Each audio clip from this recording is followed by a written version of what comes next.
Welcome to the physics classes. Physics class 10.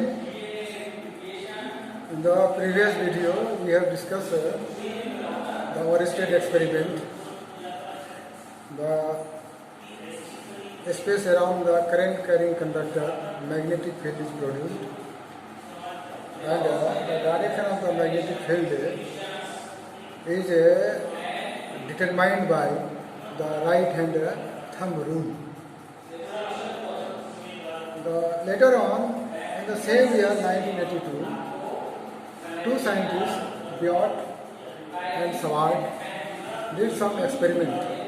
On the basis of this experiment, they have given a conclusion, and that conclusion is known as Biot-Savart law.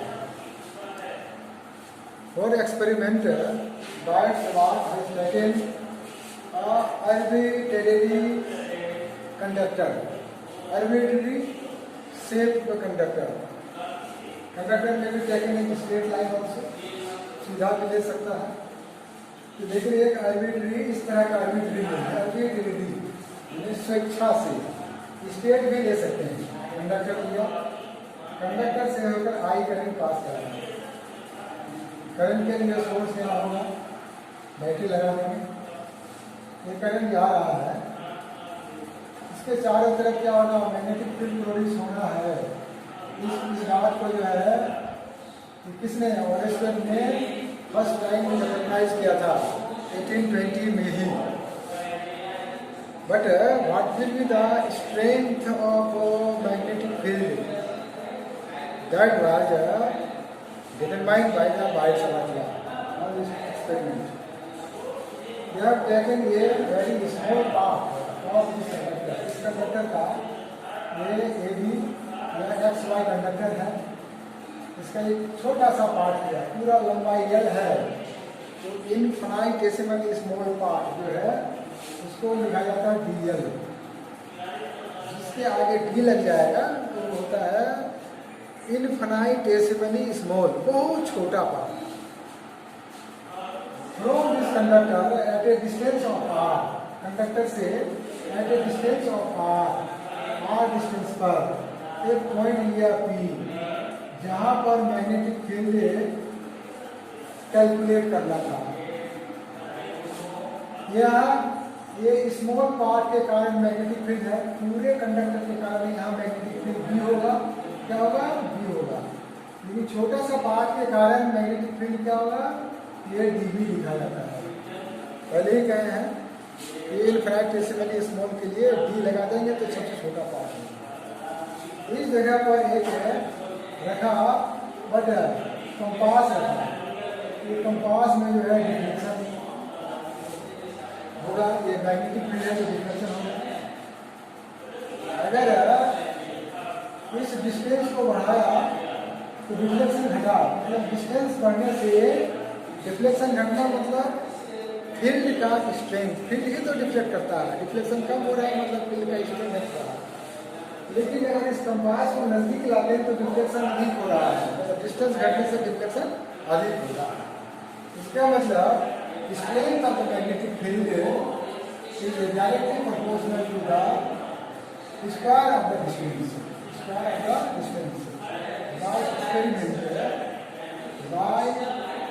experiment, it is found that magnetic field dB due to small element dl. अब इस छोटा सा part के कारण deflection कुछ हो रहा है. अगर इसको हम अधिक लेंथ लेंगे तो डिफ्लेक्शन अधिक होगा. इसका मतलब स्ट्रेंथ बड़ा हो रहा है. मतलब ये dB directly proportional to dl है. ये मतलब length of this small conductor.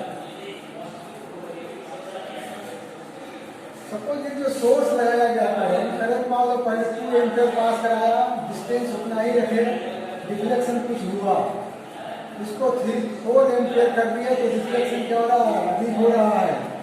इसका मतलब करंट बढ़ने से डिफ्लेक्शन अधिक होता है, मतलब मैग्नेटिक फील्ड का स्ट्रेंथ अधिक हो रहा है। इनमें से भी directly proportional to I current passing through the conductor. ये आर्बिट्री शेप मैंने किसी भी शेप के लिए सही है, हम इसको स्ट्रेट लाइन भी ले सकते थे, ये आर्बिट्री शेप लेंगे। अब angle between the distance and small element ये थीटा है। इस कंपास को पकड़ के अगर यहाँ लाएंगे उसमें थीटा क्या होगा, घट गया, तो देखेंगे डिफ्लेक्शन भी घट गया, ऐसा एक्सपेरिमेंटली मिलेगा। तो एंगल कम होने से डिफ्लेक्शन कम हो रहा है। अगर इसको पकड़ के यहाँ लाए कंपास को, इसमें बहुत अधिक डिफ्लेक्शन हो रहा है, मतलब थीटा अगर 90 हो रहा है तो डिफ्लेक्शन अधिक हो रहा है, तो थीटा बढ़ने से डिफ्लेक्शन अधिक हो रहा है। कौन सा ट्रिगोनोमेट्रिक फंक्शन है जिसमें थीटा बढ़ने से उसका ट्रिगोनोमेट्रिक फंक्शन का न्यूमेरिकल वैल्यू इंक्रीज करता है, वो साइन थीटा है। कॉस थीटा में डिक्रीज करता है, कॉस 0 डिग्री 1 और कॉस 30 √3/2, कॉस 45 1/2, कॉस 60 1/2, कॉस 90 0 घट रहा है, लेकिन साइन में हो रहा है। इसका मतलब ये strength directly proportional to sine of theta, cos theta नहीं होगा। थीटा कम वैल्यू कम, डिफ्लेक्शन कम मतलब वैल्यू कम, थीटा अधिक। अब इस चारों को अगर कंबाइन किया जाए, combining all the above relations we have, और कोई फैक्टर नहीं है जो मैग्नेटिक फील्ड को अफेक्ट करता है। तो कंबाइन करेंगे तो ये dV directly proportional to I dl sine of theta divided by का हो गया r square. Now it implies ये dV बराबर some constant k I dl sine of theta by का हो गया r स्क्वायर, वेयर ये है क्या, where k is called proportionality constant. क्या है, प्रोपोर्शनलिटी कांस्टेंट है। और इस k का वैल्यू कितना होता है, म्यू नॉट।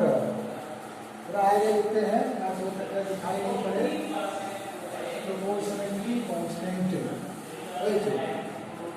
तो here the dV बराबर k प्रोपोर्शनलिटी कांस्टेंट I में है, dl मतलब length of small part of conductor, और sine of theta, theta is the angle between conductor and position divided by r square. जिसे dV बराबर जो k का value होता है, ऐसा वैसे ऊपर न्यू बटे 4 पाई k का value I dl sine of theta by का होगा r स्क्वायर, वेयर ये जो इसका mu not we have permeability,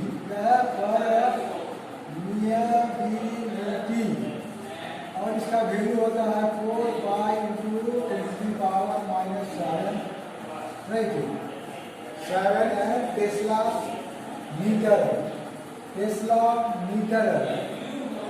पर एम्पियर निकल जाएगा। ये जो रिलेशन निकला, दिस रिलेशन है, ये जो रिलेशन है, इस रिलेशन को कहते हैं बायट-सवार्ट लॉ कहा जाता है। इससे मैग्नेटिक फील्ड का स्ट्रेंथ कितना होगा ये पता चल जाता है, राइट। अब इसका कुछ एप्लीकेशन है, ये चूंकि 10 लेवल में नहीं है, 12 लेवल में है, लेकिन इसकी जानकारी होना इसलिए जरूरी है क्योंकि एडवांस लेवल का जो कंपटीशन होता है, जैसे दक्षिणा foundation,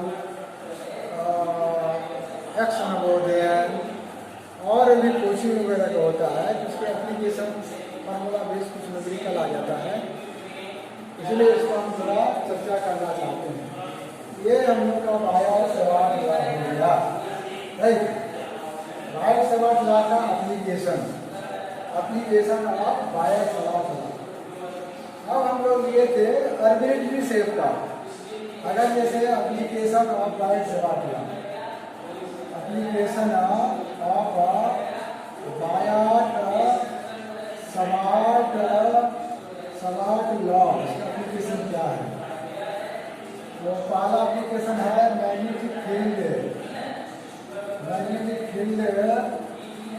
due to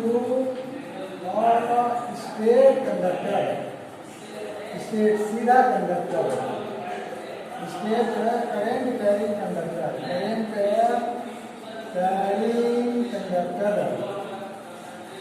carrying conductor के कारण बदलाव होगा। सपोज एक स्टेट सीधा कंडक्टर ले लीजिए, ये कंडक्टर हो गया ये भी, इसके इस पॉइंट से मान लो कोई डिस्टेंस ले लेते हैं 90 डिग्री पर, परपेंडिकुलर 8 डिस्टेंस पर, करंट यहाँ से पास करेगा, मैग्नेटिक फील्ड कैसे होगा? ऐसे होगा, माने यहाँ पर magnetic field perpendicular to the plane होगा, ऐसे जाएगा, इधर जाएगा परपेंडिकुलर आउट ऑफ प्लेन होगा, आउटवर्ड यहाँ परपेंडिकुलर टू इन होगा। अब इस एंड को यहाँ मिलाते हैं, ये मान लो जो है किसके कारण अल्फा एंगल बना रहा है और इसको मिला रहे हैं, ये मान लेते हैं कितना बना रहा है? बीटा एंगल बना रहा है। इस जगह पर पूरे कंडक्टर के कारण यहाँ क्या है? छोटा सा पार्ट रियल एलिमेंट के कारण मैग्नेटिक फील्ड छोटा है, और पूरे कंडक्टर के कारण यहाँ पर मैग्नेटिक फील्ड कितना होगा?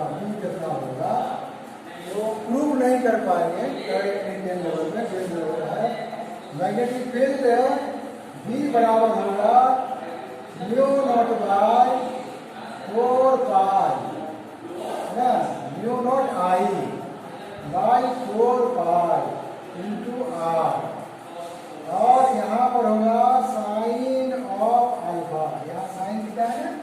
Sine of alpha plus alpha ये वाला ये परपेंडिकुलर डिस्टेंस से बना रहा है बाय साइन ऑफ बीटा, ये आएगा, ठीक है।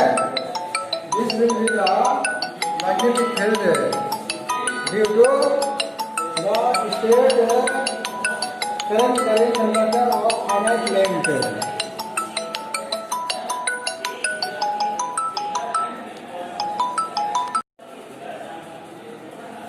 अब फाइनाइट लेंथ का ये जो है करंट कैरिंग कंडक्टर होगा, राइट।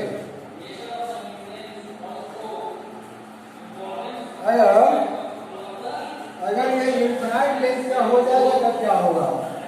अगर ये इनफाइनाइट लेंथ का होगा तब क्या होगा? इनफाइनाइट लेंथ के लिए क्या होगा? Infinite length, right, R distance पर है, इनफाइनाइट लेंथ के लिए जा रहा है।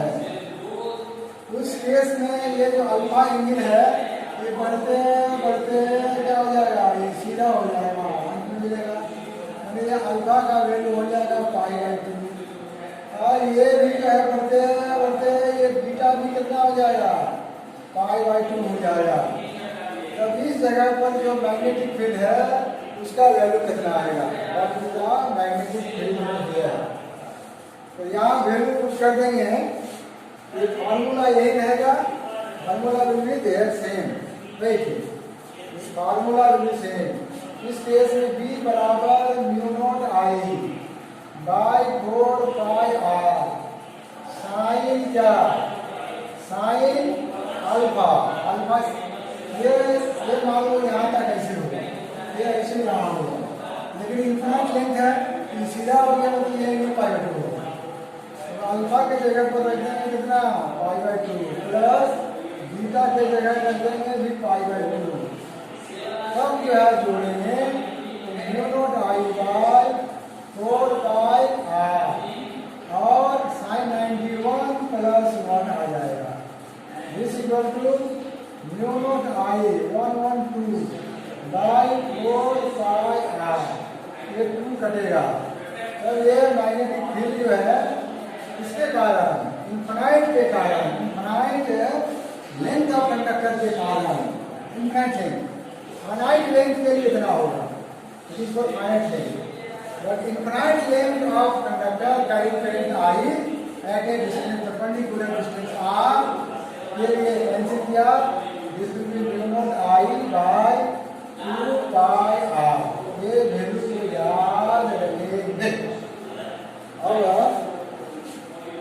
हम लोग अगले वीडियो में देखेंगे। Okay, thank you.